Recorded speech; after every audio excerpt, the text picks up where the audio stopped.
Assalamualaikum warahmatullahi wabarakatuh.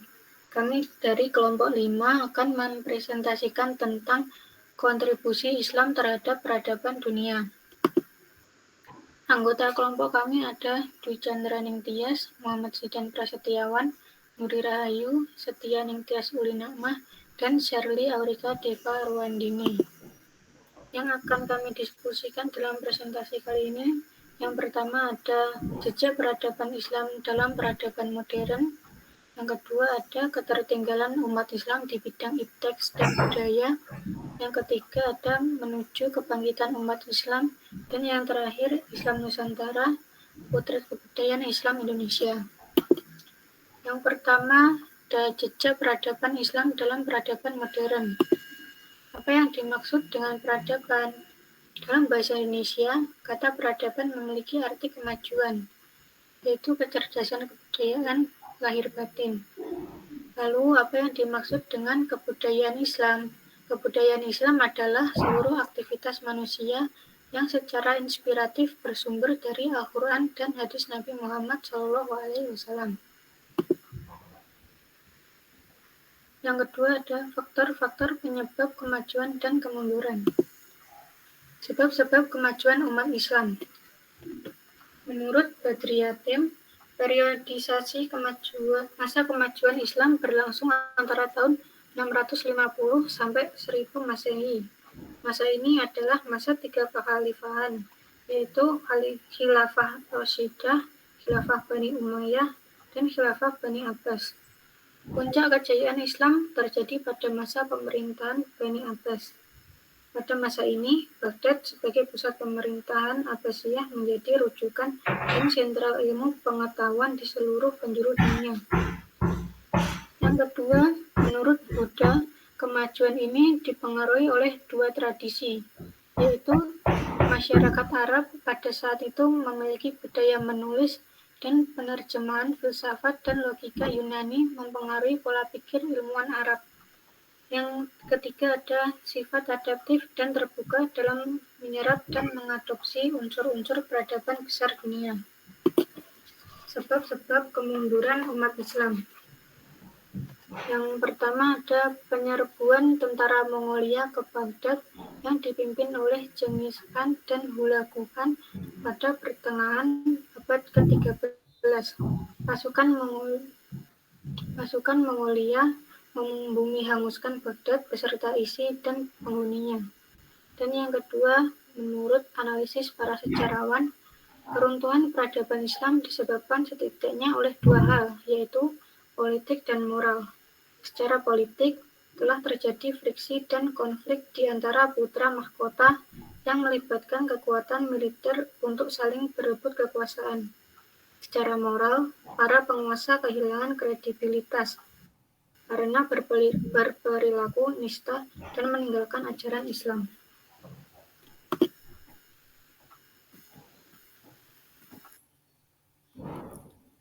Selanjutnya ada kontribusi ilmuwan muslim klasik dalam kemajuan barat modern. Umat Islam pernah menorehkan kegemilangan peradaban pada sekitar abad 7 sampai dengan abad ke-13 Masehi. Pada abad-abad tersebut, Islam dikenal sebagai the golden age of Islam. Kaum muslimin menjadi mercusuar peradaban dunia dan pelopor kecemerlangan ilmu pengetahuan. Pada masa kejayaan Islam, masyarakat Arab Islam benar-benar menjadi rujukan bagi perkembangan keilmuan dunia.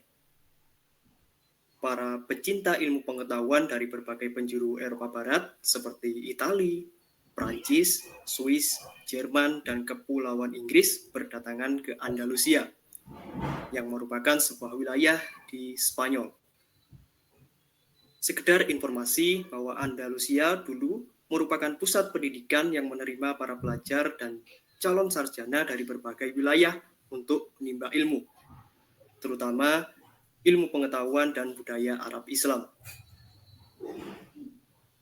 Di Eropa terdapat lembaga terjemah yang menerjemahkan khazanah pemikiran dan keilmuan Arab Islam, di antaranya yang terdapat di Universitas Cordova yang berpusat di Masjid Cordova, Andalusia, Sekolah Tulaitullah atau Toledo juga di Andalusia, dan Sekolah Salerno di Italia. Pada masa kejayaan Islam itu, banyak sekali ilmuwan muslim yang menjadi pelopor perkembangan ilmu pengetahuan di banyak bidang, seperti kimia, matematika, geometri, astronomi, dan lain-lain. Setidaknya kurang lebih ada 147 ilmuwan terkemuka dalam sejarah Islam. Pada kesempatan kali ini, kami akan menjabarkan sedikit biografi dari 5 ilmuwan. Yang pertama ada Jabir bin Hayyan. Mungkin kita sebagai mahasiswa S1 Kimia kurang lebih mengetahui ilmuwan-ilmuwan dari barat saja, seperti Lavoisier, Dalton, Avogadro, dan lain sebagainya. Namun, jauh sebelum ilmuwan-ilmuwan barat tersebut lahir, sudah ada ilmuwan muslim yang telah melakukan penelitian dan berhasil menemukan temuan-temuan penting dalam bidang kimia. Nama lengkapnya Abu Musa Jabir bin Hayyan bin Abdullah al-Azdi. Dia dipanggil al-Azdi karena berasal dari kabilah Azad di Yaman. Di barat, beliau juga dikenal dengan nama Geber. Jabir lahir di Tus, Iran tahun 110 Hijriah atau 720 Masehi dan wafat di tempat kelahirannya pada tahun 1907 Hijriah atau 813 Masehi. Beliau ini bukan sembarang beliau. Jabir adalah seorang ahli kimia. Di antara temuannya adalah penemuan alat-alat kimia dari logam dan kaca, pemaduan antara asam hidroklorik atau senyawa garam dengan asam nitrik, menemukan cara efektif memurnikan logam dan menjaga besi dari karat, merumuskan cara pembuatan tinta dari sulfat besi dan dicampur emas untuk menggantikan tinta cairan emas. Sebagai mahasiswa S1 Kimia, kita patut berterima kasih kepada Jabir bin Hayyan ini, karena mungkin kalau tidak ada beliau, tidak ada kimia. Next. Selanjutnya ada Muhammad bin Musa al-Khawarizmi, atau lebih dikenal dengan Al-Khawarizmi. Al-Khawarizmi lahir di Khawarizmi, Uzbekistan pada tahun 1604 Hijriah atau 780 Masehi dan meninggal di Baghdad pada tahun 232 Hijriah atau 847 Masehi. Beliau adalah seorang ilmuwan muslim, ahli matematika dan dasar-dasar ilmu aljabar. Selain itu, beliau juga ahli di bidang trigonometri, ilmu falak, dan ilmu geografi. Di antara prestasi Al-Khawarizmi adalah yang pertama, Al-Khawarizmi mengutip angka-angka India dan mengarang buku algoritma yang menjadi rujukan para ilmuwan, pebisnis, dan juga insinyur. Yang kedua, beliau menggagas aljabar dan memisahkannya dari ilmu hitung. Dia mengarang buku berjudul Al-Jabar wa Al-Muqabalah, yang artinya rangkuman perhitungan dengan penyelesaian dan penyeimbangan sebagai dasar pembentukan ilmu ini.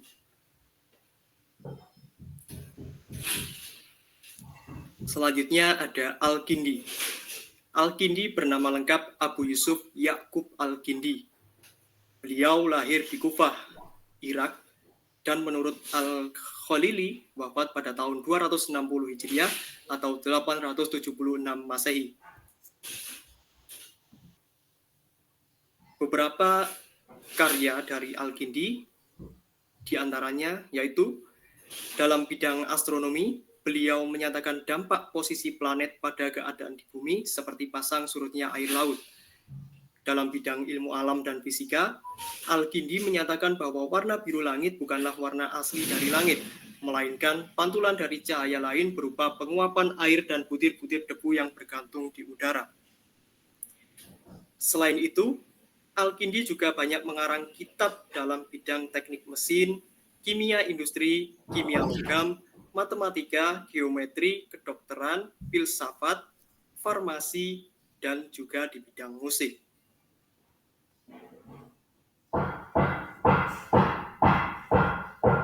Selanjutnya ada Ibnu Sina.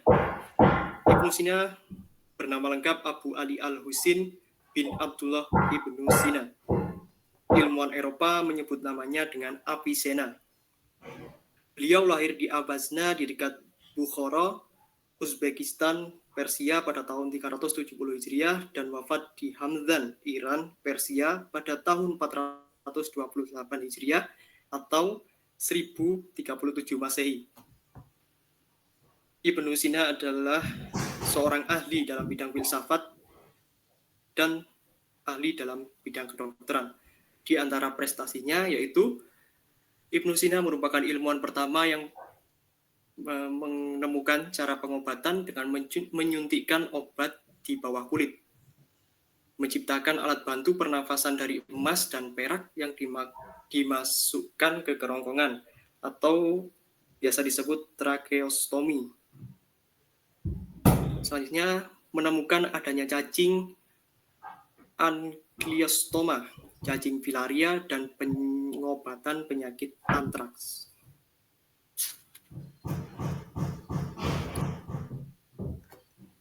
Selain tokoh-tokoh yang telah disebutkan tadi, masih banyak ilmuwan muslim lainnya yang pemikirannya menjadi landasan perkembangan ilmu pengetahuan barat pada masa modern.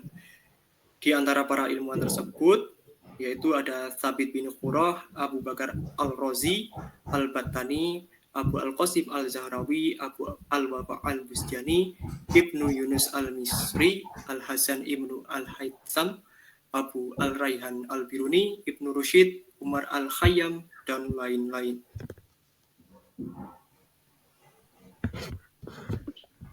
Selanjutnya ada ketertinggalan umat Islam di bidang iptek dan budaya. Ketertinggalan di bidang iptek. Setelah beberapa abad berada di puncak peradaban dunia, Islam mengalami fase kemunduran, di mana pada saat itu keadaan umat Islam ditandai dengan kemiskinan dan kebodohan. Kemajuan iptek milik umat Islam merupakan yang paling tertinggal dibandingkan dengan agama-agama besar lainnya, seperti Yahudi dan Katolik. Sebagian pemikir Muslim berpendapat bahwasannya keterbelakangan iptek diakibatkan oleh kelalaian umat Islam dalam memahami dan menerapkan ajaran dari agamanya. Padahal, Islam sendiri menganjurkan umatnya untuk dapat mempelajari dan menguasai iptek.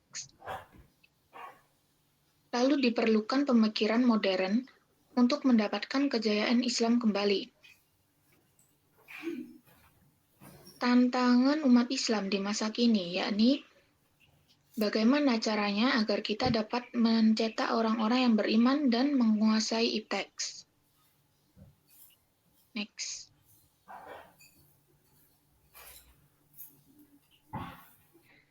Dampak dari ketertinggalan iptek. Yang pertama yakni negara dengan rakyat yang mayoritas beragama Islam hidup tidak makmur meski memiliki sumber daya alam yang melimpah. Lalu hilangnya harga diri dan kepercayaan dari umat Islam. Ketertinggalan di bidang budaya. Sebagian besar dari bangsa Muslim dilanda krisis sosial, moral, dan kejiwaan. Hal itu diakibatkan karena mereka menyerap langsung budaya materialis atau matre dan budaya sekular atau budaya anti Tuhan dari bangsa Barat yang didapatkan melalui teknologi informasi dan media komunikasi tanpa disaring kembali.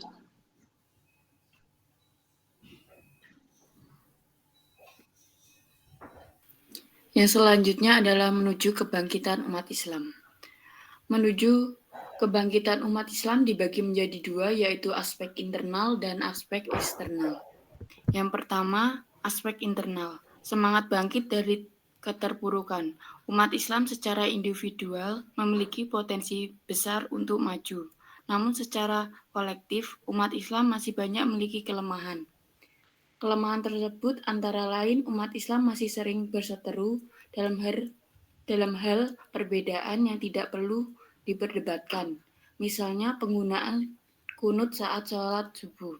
Yang kedua adalah umat Islam harus memiliki kepercayaan diri yang kuat untuk bisa bangkit dari keterpurukan.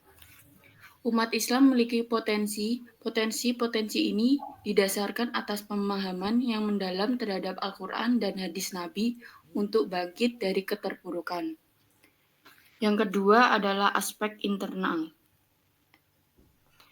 Yang pertama, umat Islam harusnya tidak menutup diri dari tradisi dan ilmu yang datang dari umat non-Islam. Yang kedua, Al-Quran merupakan panduan, inspirasi, dan moralitas yang akan menghindarkan umat Islam dari perilaku yang tidak terpuji dalam mengembangkan ilmu pengetahuan.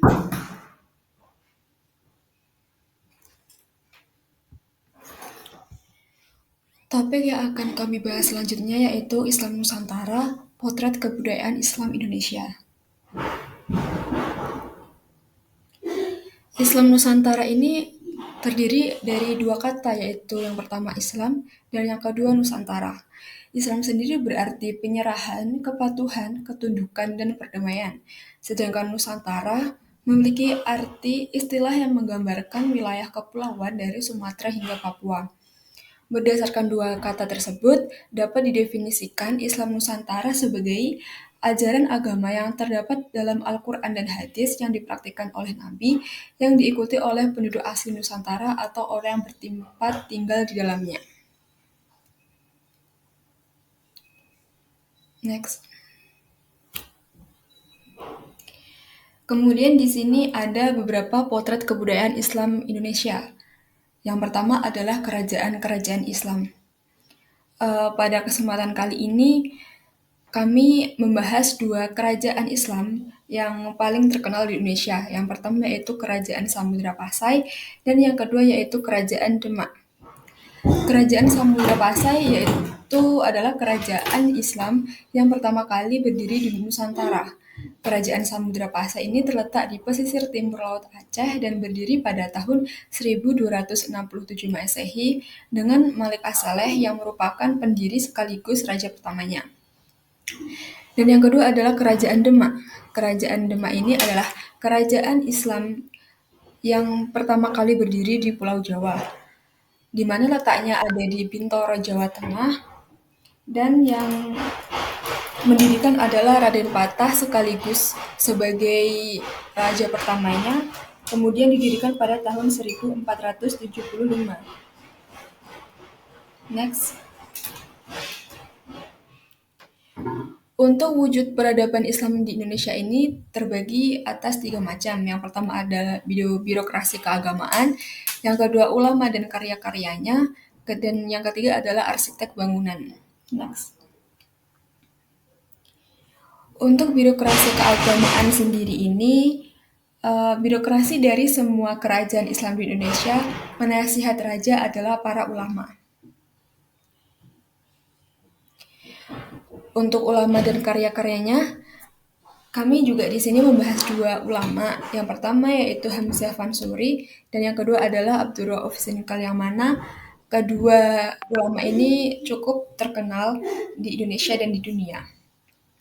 Untuk Hamzah Fansuri ini, beliau berasal dari Sumatera Utara dengan karyanya yang paling terkenal yaitu Asrarul Arifin fi Bayani Ilmi Suluk wa Tauhid, yang mana karya ini membahas tentang masalah-masalah ilmu tauhid dan tariqat. Tariqat ini adalah ilmu tentang tarekat, yaitu jalan yang ditempuh berdasarkan syariat menuju jalan hakikat dengan lebih mengenal Allah. Sedangkan untuk tauhid itu adalah ilmu tentang keesaan Allah. Ilmuwan kedua yaitu Abdurrauf Sinkal. Abdurrauf Sinkal ini berasal dari Singkil, Aceh, dan karya yang cukup terkenal adalah Mawaiz Al-Badi. Karya ini berisi tentang sejumlah nasihat penting dalam pembinaan akhlak. Next. Kemudian ada arsitektur bangunan. Arsitek bangunan ini tertuang dalam masjid di Indonesia, di mana arsitektur bangunan dari masjid Indonesia ini merupakan akulturasi budaya dari budaya Timur Tengah, kemudian kolaborasikan dengan budaya dari masyarakat lokal. Next. Untuk seni Islam dalam peradaban Indonesia ini biasanya terwujud pada seni baca Al-Quran dan Sholawatan, musik gambus dan rebana, grup musik modern Islami, dan seni kaligrafi. Nah, untuk musik gambus dan rebana ini ada beberapa grup musik gambus dan rebana yang terkenal di Indonesia. Di antaranya adalah Rafiqah Darto Wahab dan Nazidaria, Kasidah Modern Bimbo, dan MH Aidon Najib. Sedangkan untuk grup musik modern Islami, ada beberapa band yang terkenal. Yang pertama adalah Ungu dengan lagu Surgamu. Dan yang kedua adalah Rhoma Irama. Nah, Rhoma Irama ini kan penyanyi dangdut kan. Beliau ini mengemas lagu dangdut itu bisa bernuansa Islami. Contoh-contoh judulnya yaitu Kematian, Masya Allah, Takwa, Al-Quran dan Quran, Janji Itu Hutang, dan Kiamat. Next. Maaf. Untuk seni kaligrafi ini biasanya seni kaligrafi yang berkembang di Indonesia adalah corak kufi, naski, rik'i, farisi, dan diwani. Next.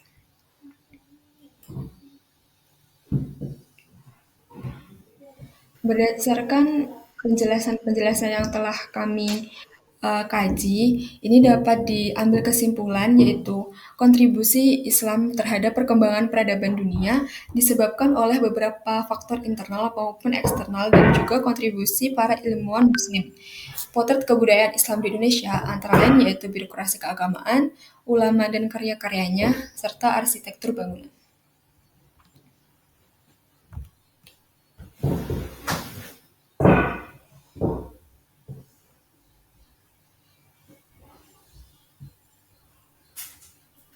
Sekian presentasi dari kelompok kami. Jika ada salah, mohon maaf. Wassalamualaikum warahmatullahi wabarakatuh.